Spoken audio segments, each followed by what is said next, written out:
the car show at flcarshow.com. 57 with a big old fat BDS blue on there. Look.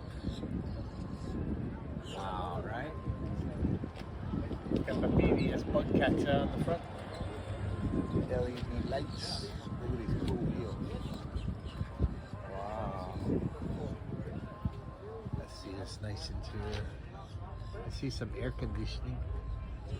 Boy, this is just a true classic right here. Look at those wheels. Wow.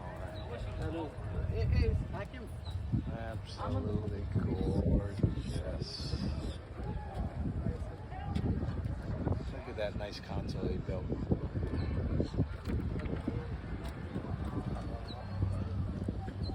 Not too many 57s with a blower sticking out the hood right there. If you want to see some more cool hot rod cars, click the link above. Don't forget to follow. See you on the next Tri-Fi adventure.